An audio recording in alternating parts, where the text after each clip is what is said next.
I've been doing cold approach for 8 years and sales for 2 years. And in those 2 years, I've been reading a lot of sales books, doing a lot of cold calls, learned from a lot of mentors and courses. And I feel like the way that sales is usually taught is very different than from what is taught in cold approach. It's a very different perspective, even though both fields deal quite intensely with human influence. And I want to talk about some things that I learned and that you can learn from cold approach that you can actually apply to sales. Things that are usually not talked about in sales. So one of those things is like, it's the more darker side of like human interaction. In sales, we don't really talk about it a lot. In cold approach, a lot of people talk about it.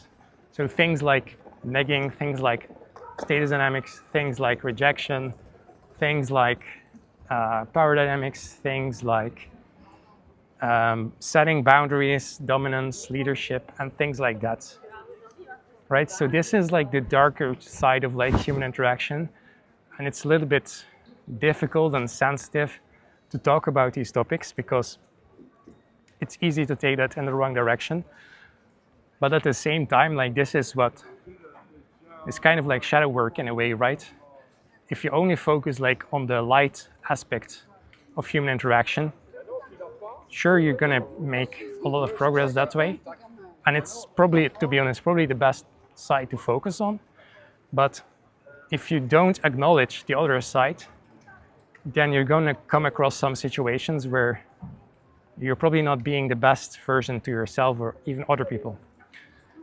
So I think it's good to have an understanding of those aspects so that you can prevent manipulation and so that you can use them in an integrated way. So let's talk about things like negging, right? Negging is like where you're basically saying something negative about the other person, right? So you're not saying that to put the other person down. That could be an effect, but that's not the intent that we're using when you're doing it properly, right? When you neg properly, it should be like, in my opinion, it should be like when you have certain values and the other person maybe doesn't have the same values or not to the same standard or is just different. In some cases, it can make sense to neg so that you can then say, well, the way you're like behaving, it's like not really, there's a better way to do things, right? This could be one example of like negging. Obviously in cold approach, it's more like in an attraction situation, but often it comes down to the same thing. It's like often when the girl is like taking a position that's, maybe she thinks she's everything. So then sometimes like pickup artists will like neg,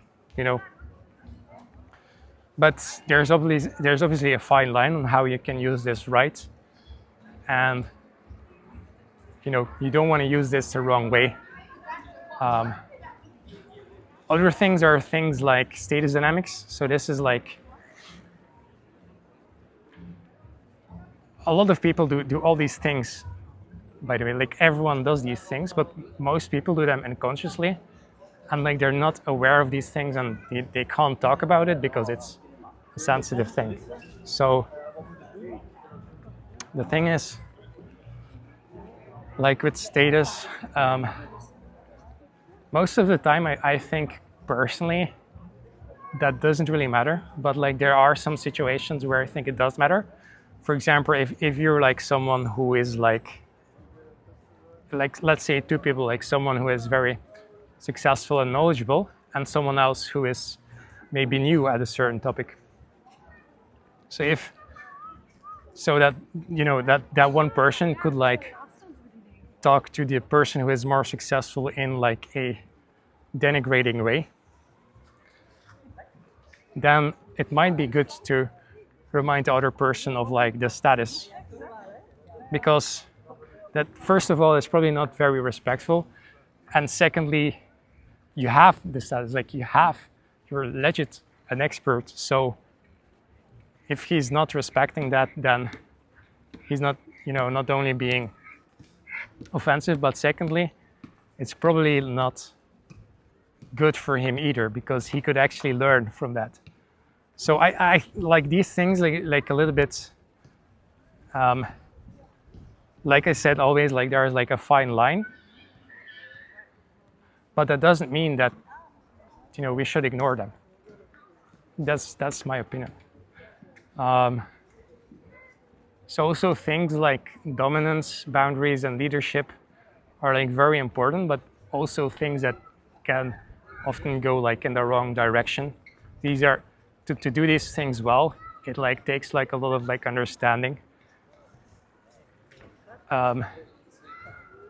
So for example, like with dominance, I think sometimes that's necessary in cases where like you want to assert a certain boundary.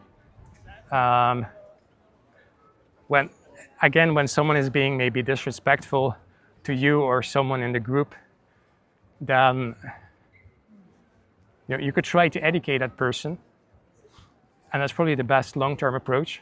But that's not going to solve something. That's not going to solve anything in the short term. So, in those cases, I think you need to assert your boundaries. You need to be like a little bit dominant in those situations, but dominant in the right way. Again, you don't do it to put the other person down.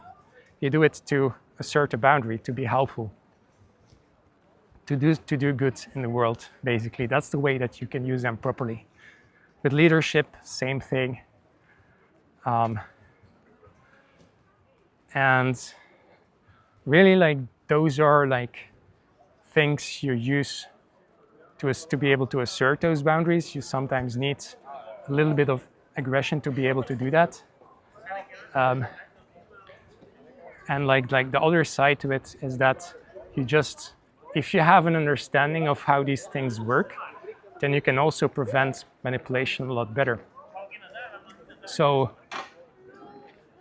if you can be more aware of these things and understand how these things work and how you can use them ethically, and also how they can be, abused, how some people abuse them, then you can talk about that a lot better with people in general, but also your prospects, which means when you're able to communicate about that much more transparently, you can also get results a lot better and faster.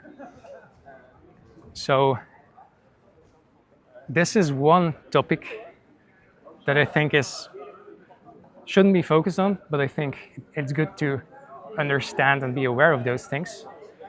And then the other part that's really taught in cold approach, that's not really taught in sales, is like connection and humanity, right? Because in sales, some people touch upon this subject.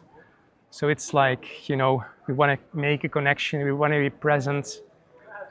But oftentimes, most salespeople kind of ignore this because we're just thinking about moving the deal. We're just thinking about the steps, the problem of the prospect that we need to get him through or help him through.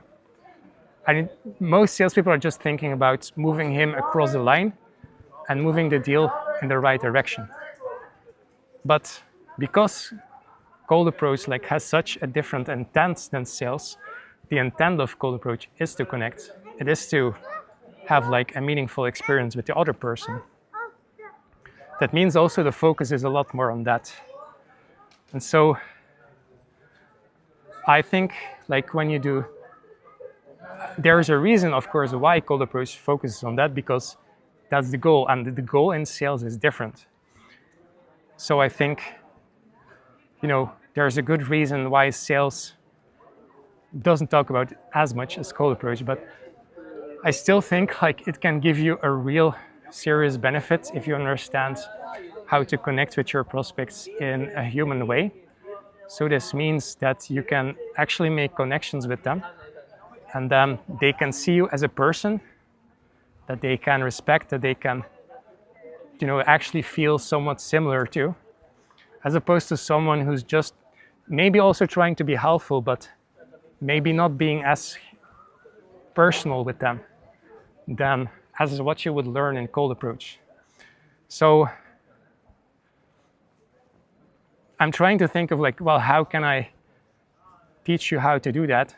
But it's a lot of experience. It's a lot of setting the right intent, of being grounded with your prospects and just communicating with them in a humane way, as opposed to you just trying to get them to deal, actually trying to greet them as like a person you would greet in real life, as like a real person, and being authentic in that way.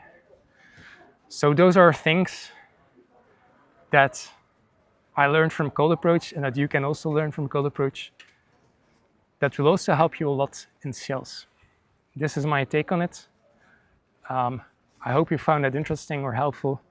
And if you have any comments, ideas, or questions, let me know. I'll see you next time. Cheers.